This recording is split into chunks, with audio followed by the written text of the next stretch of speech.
Chilli powder అన్ని రకాల వంటలకు పచ్చళ్లకు సరైన chilli powder. No colour no chemicals. చాలా అంటే ఇంత మాధుర్యం ఉండే పాటలు ఇష్టం ఉండే విశ్వ గారు, మీరు ఇంత నిషీధి ఇలాంటి పెద్ద పెద్ద పదాలు వాడుతూ తరతరాల నిషీధి దాటే చిరువేకువ జాడతడే అని అలాగా మీరు ఐ థింక్ చాలా వైవిధ్యం ఉన్న వ్యక్తిత్వం. మీకు ఎన్ని రాసినా తనివి తీరదు.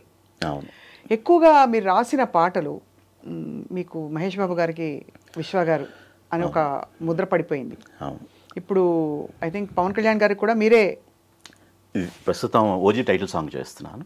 ఓజీ, అలాగే జూనియర్ ఎన్టీఆర్ గారికి కూడా మీరు ఇది బాద్షా, టెంపర్ కొన్ని చిత్రాలు పనిచేశారు. ఐ థింక్ మీ ఇద్దరి కాంబినేషన్ బాగా అమరుతుంది, కుదురుతుంది. ఓకే, దానికి కారణం ఏంటి? బేసికల్గా నాకు ఒక ఆర్టిస్ట్ను మైండ్లో పెట్టుకున్నప్పుడు ఒక రకమైనటువంటి ఒక ఇన్స్పిరేషన్ వస్తూ ఉంటుంది.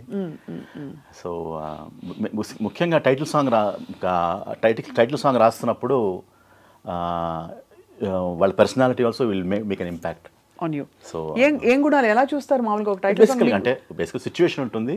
ఇప్పుడు ఈ సిచ్యువేషన్కి హీరో ఎలా పెర్ఫామ్ చేస్తారు, కథతో పాటు పర్సనా కూడా ఆల్సో అనలైజ్. ఉదాహరణకి ఇప్పుడు పాట రాయమని అడిగారు బోస్ మీద, ఫర్ ఎగ్జాంపుల్ మహేష్ బాబు గారే ఉన్నారనుకోండి. సో మహేష్ బాబు గారి ఆరా ఎలా ఉంటుంది? ఆయన ఏమనిపిస్తుంది మహేష్ బాబు గారి చూసిన కథతో? ఇప్పుడు యూజువల్గా హీస్ మోర్ నాట్ ఇంటూ దాని ఏమంటారు, ఆయన చూస్తే పర్సనా చూస్తేనే ఒక లార్జర్ దాన్ లైఫ్ ఒక ఇంపాక్ట్ కనిపిస్తుంది మనకి. సో అది చూసిన వెంటనే ప్లస్ కథ కూడా వెరీ ఈక్వల్లీ ఇంపార్టెంట్. కథ తాలూకు ఎలిమెంట్స్ తీసుకుంటూనే కొంచెం పర్సనల్ అడోరేషన్ కూడా ఉంటుంది కదండి, that adds to it. That's what I feel.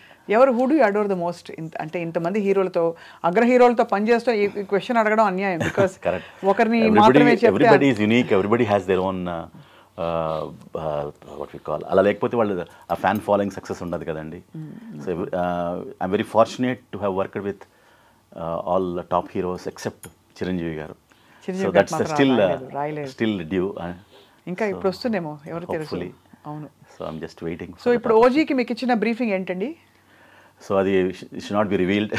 not still released. అది actually I'm not supposed to. Powerful పాట అదొకటి చెప్పండి.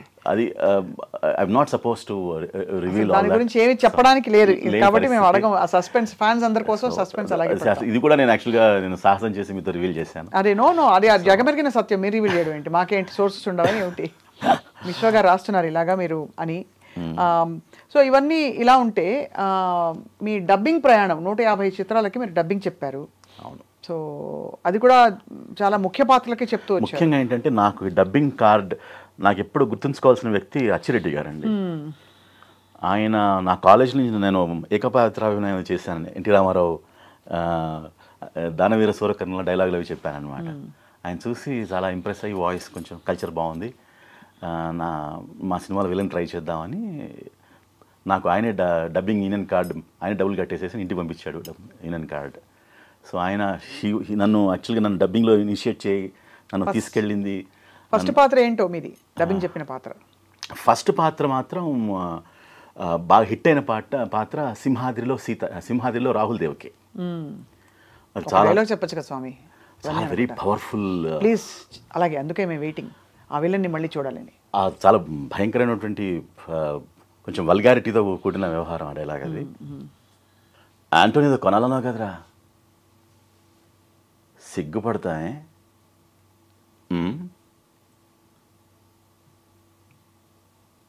ఎంతో ప్రేమగా చూసుకుంటున్నాను, ఎంతో ప్రేమగా. గత 3 నెలలుగా నేను ఎవరినైనా రేప్ చేశానా? ఎవరైనా మర్డర్ చేశానా? ఎవరిలో తగలబెట్టానా? లేదే. ఏం చేసింది? 10 మందిలో ఈ బాలనాయర్ని కొట్టింది. లోకువైపోయాను. అబ్బా సూపర్. మీకు చెప్పనా విశ్వ గారు, నిజంగా మీ డబ్బింగ్ వాయిస్ అయితే సూపర్. అది కూడా విలన్లకి అంత ఈజీ కాదు చెప్పడం. ఇప్పుడు కూడా కుబేరాల విలన్ కూడా చాలా ఇంట్రెస్టింగ్గానే ఉంది. దిలీప్ సాహిల్ అని బాంబే విలన్. దిలీప్ సాహిలా బాంబే విలన్? ఏం డైలాగులు ఎలా ఉన్నాయో? ఎవరు చెప్తున్నారు అంటే ఏ సినిమాకి చెప్తున్నారు? కుబేరా, మన నాగార్జున గారు, మన ధనుష్ నాగార్జున సినిమా వస్తుంది. ఆహా, అందులో మీరు అయితే విలన్లకు ఎక్కువ, విశ్వ గారు హీరోల కంటే విలన్లకు ఎక్కువ సూట్ అయిపోయారు. విలన్లకి చెప్తున్నాను, హీరోలకు ఎవరు చెప్పించారు. సింగిల్ టేక్ ఆర్టిస్టా విశ్వ గారు మీరు? Single take artist. అంటే ఇప్పుడు బాగా అయిపోయి నలిగిపోయి ఉంటారు. అండ్ మీ వాయిస్ టింబర్ ఎలా ఉందంటే, అంటే ఎంత కల్చర్డ్ వాయిస్ మీది, దానికి ఏమైనా ప్రత్యేకంగా కృషి చేశారా? నేనేం చేయలేదండి, జన్మతా వచ్చింది. ఎప్పుడు ఏ కృషి ఏ ప్రయత్నం ఏం చేయలేదు. ఇప్పుడు మీరు మెళకువలు ఉంటాయి కదా, ఓ డైలాగ్ చెప్పారు, సల్ఫర్ ఎంతరా 10 కిలోలు తగ్గింది, నువ్వు నా కాడు చేసినప్పుడు నీ బరువు ఎంతరా, ఇప్పుడు 10 కిలోలు అట్ట పెరిగావరా, నీ ఉప్పు తిని పెరిగానన్నా, నా ఉప్పే కాదరా, సల్ఫరు టేకు షుగరు అన్నీ తినేస్తున్నావు. సల్ఫర్ డేకు అని తినేస్తున్నావు అని కిందకు వచ్చింది కదా ఆ కరువు, అది ఎవరు నేర్పిస్తారు? నేర్చుకుంటారు అంతేనా? నేర్చుకుంటాం, అది చూడడం, ఆర్టిస్ట్ దాన్ని బట్టి దాన్ని మాడ్యులేట్ చేయడం జరుగుతూ ఉంటుంది. అదే ఆ మాడ్యులేషన్, అది మీరు స్వతహాగా మాడ్యులేషన్ అవసరం, ఆర్టిస్ట్కి ఆ మాడ్యులేషన్ ఫైనల్ న్యూయాన్సెస్ పట్టుకోవాలి. దీనికి నేపథ్యం ఏంటని అడుగుతున్నాను, అంటే మీరు చూసి విని నేర్చుకున్నారా? చాలా మంది ఆర్టిస్టులు, నాకు ముఖ్యంగా ఏంటంటే సాయి కుమారు, రవిశంకర్ వీళ్ళు చెప్పే విధానం, వాళ్ళ నుంచి చూసి నేర్చుకునే నేను, అంటే అబ్జర్వేషన్ ఈజ్ వెరీ ఇంపార్టెంట్. కళాకారుడి అబ్జర్వేషన్ ఇంపార్టెంట్ కదండి. అవును అవును. సో దీంతో పాటు మీరు మిమిక్రీ కూడా కొంత చేస్తారా? మిమిక్రీ చేస్తాను. అదే మిమిక్రీ చేస్తారు. లక్ష్మీ ఎన్టీఆర్లో ఎన్టీఆర్ వాయిస్ గుర్తుంది నాకు, అందుకే అదే అడగబోతున్నాను. నాకు ఎన్టీఆర్ గారి వాయిస్ నాకు చాలా చేస్తానండి, ఇష్టం. కొంచెం రకరకాల వాయిస్లు చేస్తాను. ఎన్టీఆర్ గారిది కాస్త వృద్ధాప్య వాయిస్, దాని మీద సరుకుని డైలాగ్ వాయిస్, అలాంటి రకరకాలుగా చేస్తాను. అది చిన్న బిట్స్, మరి మేము మీ చేత మీరు దొరికారు కదా అని అన్ని ఇలా అడిగి చేయించుకుంటున్నందుకు మాకు బాధగా ఉంది, కానీ పర్లేదు అదే ఉంది. I'm very happy to do. So అంటే మీరు ఎన్టీఆర్ గారిది, పాత ఎన్టీఆర్ గారి వాయిస్ నుంచి ఈ వృద్ధాప్యం వచ్చే వరకు ఎలా మారుతూ వచ్చింది ఆయన వాయిస్? అంత లేదనుకోండి, 2-3 చెప్తాను. ఒక 2-3 చాలు. Yeah no problem. దానవీర సూరకం డైలాగ్ అది. కించిత్ మధుపానాసక్తమైన మా చిత్తభ్రమ భళ